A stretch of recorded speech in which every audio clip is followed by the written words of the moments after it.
لكم بالنمساوي هيرزليخ ويلكمن في مول دو نيو زينتروم ويستو دولد. قطار عندهم طبقين قطار، شايفين؟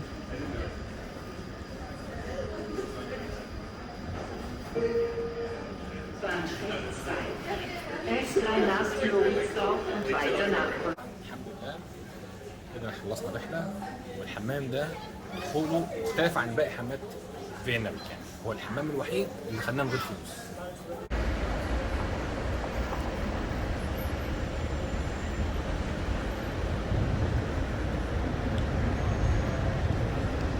تحياتي لكم هنا من العاصمة النمساوية فيينا. تحياتي لكم أنا المهندس علي في تغطية جديدة وفريدة من نوعها. لا تنسوا الضغط على زر الاشتراك والإعجاب بالمقطع. انتظرونا الآن. طبعا ده هنا الفريق فازوا. دلوقتي نزلت من المحطة فوق،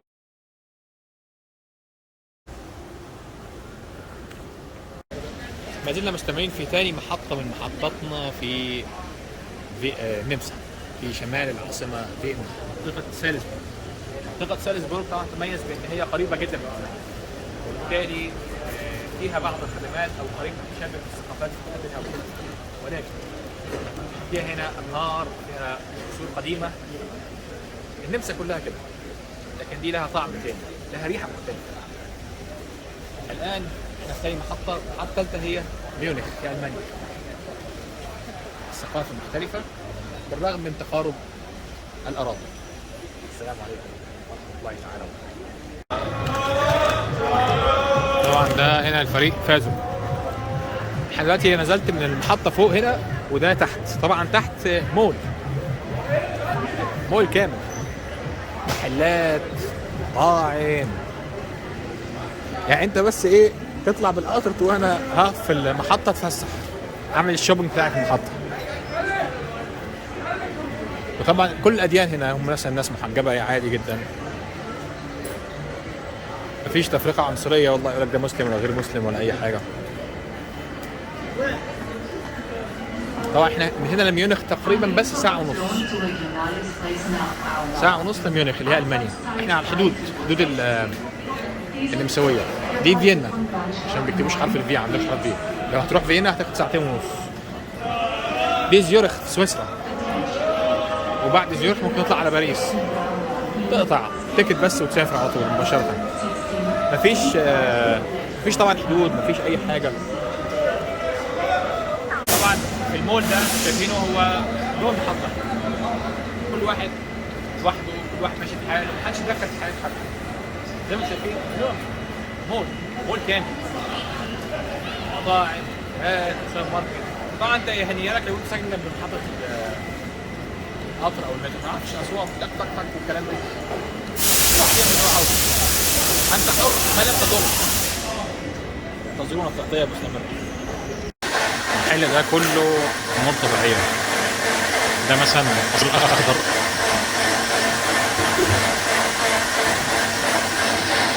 يعني هي كل ورق شجر، كل ورق اخضر. مش عارف ايه اللي يحفظه بالظبط، بس اي حاجه في اي حاجه. شايفين التلاجة عامله ازاي من جوه؟ حلوه الفكره دي.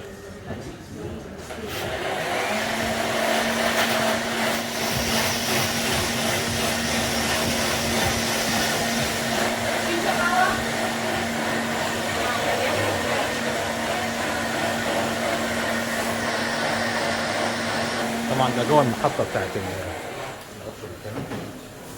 هنا في زيليورخ ايه؟ سالزبورغ. بسم الله نبدأ. السلام عليكم ورحمة الله تعالى وبركاته. تحياتي لكم أنا المهندس علي هنا من النمسا، من شمال العاصمة فيينا، في منطقة ساوزبورغ. تبعد ساوزبورغ عن ألمانيا تقريبا ساعة ونص. في ثاني محطتنا هنا في تغطية في النمسا. عارف محطة القطار؟ هذا القطار اللي جيت فيه. قد ايه منظمين، قد ايه مرتبين.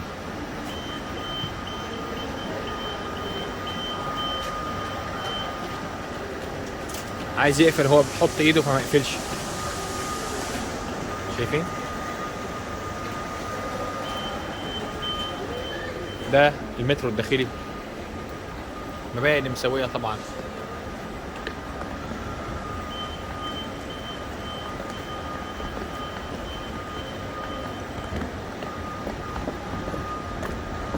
دي غرفة خاصة للتدخين، اللي عاوز يدخن دخل الغرفة دي. يعني انت اصلا يعني انت في مكان عام زي كده، يعني لو دخلت دخان بره في الهواء، بس على الرغم من ذلك هو بيحترم رغبتك او دخلك غرفة خاصة للتدخين.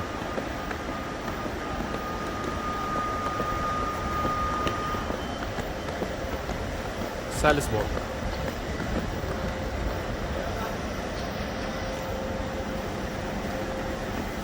الناس دول لما تقدموا عن كتير يعني عن الاخرين، او النمسا لم تكن من قبل مملكه النمساويه، النمساويه المجريه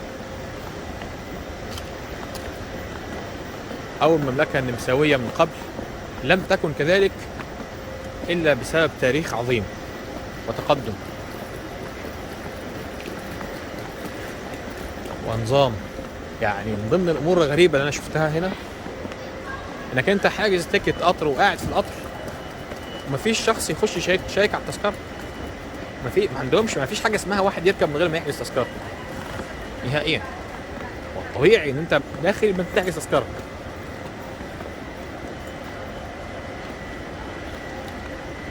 كان راكبين جنبنا واحد ست مع بنتها، قد ايه جايه تلعب مع بنتها. هي كبيره في السن، عندها فوق 60 سنه، وبنتها برضه صغيره في السن، عندها عشرينات تقريبا. قاعدين بيلعبوا مع بعض كوتشينه كانهم مثلا يعني صحاب، وقعدت تتكلم معاها طول الطريق كانها ما اتكلمتش معاها وما شفتهاش مثلا من 20 سنه ولا حاجه.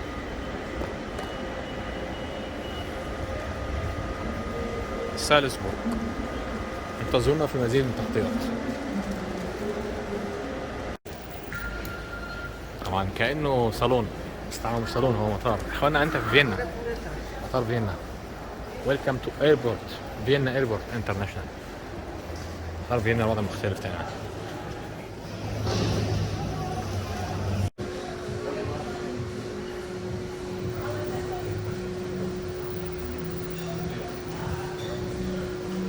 لسه موجودين، بس ما دفعتوش على الاشتراك. خلصت كل حاجه، قلت بقى اروح القاعه اقعد شويه. وانا طالع القاعه افتكرت ان ما خدناش جوازي. بص على الناس كلها واللي احنا عدينا وكله زي ما خدناش الجوازات. تمام، حاطين جوازات فين بقى؟ عند قبل بوابه الطياره. تصدق او لا تصدق؟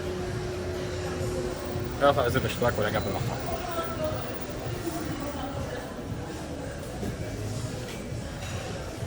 مطار فيينا الدولي، مبنى رقم 1.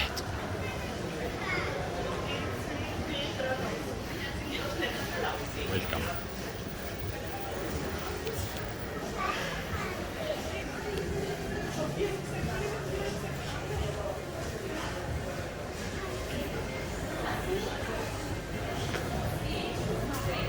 فيينا.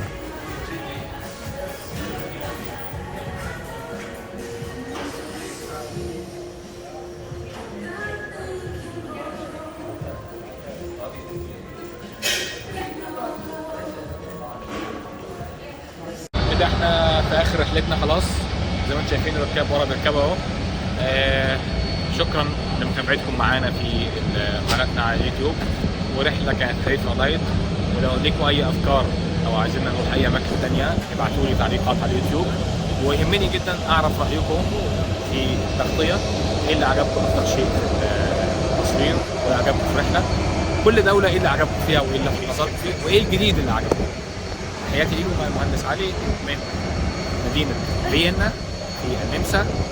لا تنسوا دايما الضغط على زر الاشتراك والاعجاب بالمقطع، ونراكم في سرايير. السلام عليكم ورحمه الله تعالى.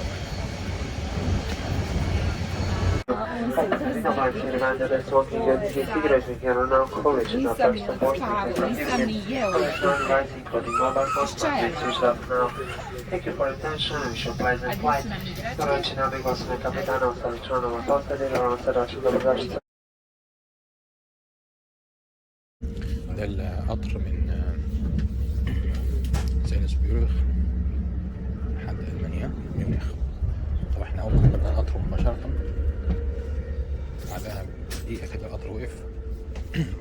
أو ذات شيء يعني.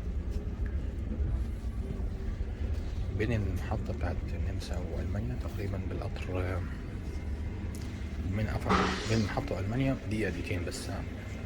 ميونخ تاخد وقت أطول لأن ميونخ تعتبر جوه ألمانيا يعني.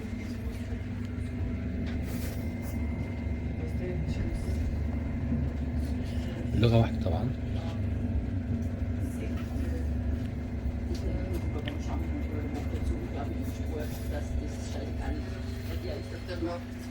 Auch noch Asaki Gummifliege oder wo in Köln ist und in Berlin oder Schule oder irgendwo sonst.